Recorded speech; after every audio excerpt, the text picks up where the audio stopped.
Es importante mencionar que además del incremento del gasto social en los últimos años, en la última década y media, 2 décadas, también había una transformación bien importante en la manera en que se asigna ese gasto. En particular, en los 70s había un sesgo urbano importante del gasto y mucho del gasto era opaco. No sabíamos muchas veces a dónde llegaba, no sabíamos si llegaba a los estratos de menores ingresos. De hecho, hoy en día sí sabemos, con los datos que tenemos en retrospectiva, que no llegaba a los estratos más pobres, que se concentraba, por ejemplo, les voy a dar un ejemplo, los subsidios alimentarios, que son bien importantes y bien básicos para proteger a la población contra problemas de desnutrición. El 70% de subsidios hasta finales de los 80s, hasta inicios de los 90s, de hecho, estaban concentrados en la Ciudad de México. Uno podría pensar que tal vez 70% de la desnutrición está en la Ciudad de México, pero no.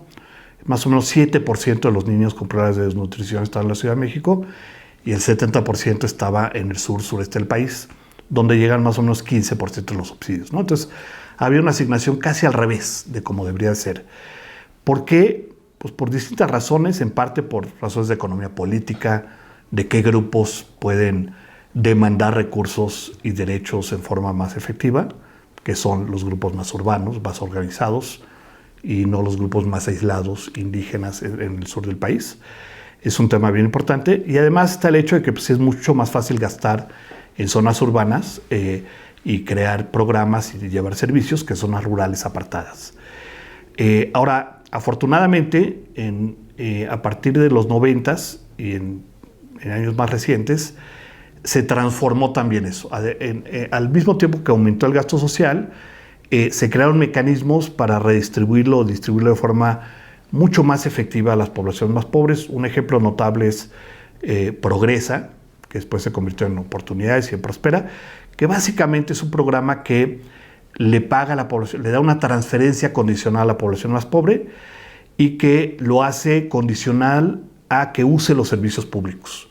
Entonces, mucha gente pobre no usaba los servicios educativos, por ejemplo, no porque no les pareciera importante, sino porque para la población muy pobre, un niño de más de 6 años ya era un activo productivo, ya era un niño que podía generar recursos para el hogar porque el hogar era tan pobre, a pesar de los recursos mínimos que puede generar un niño a esa edad.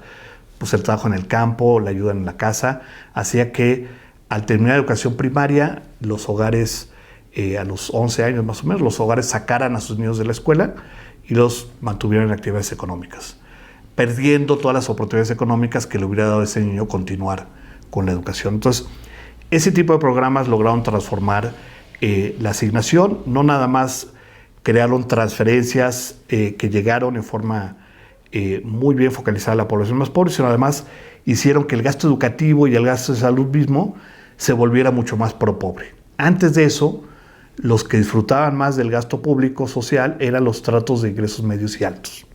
Y los más pobres no, porque no estaban en seguridad social, porque salían de la educación pública por las razones que ya mencioné, porque no tenían acceso a clínicas, porque estaban lejos de sus localidades.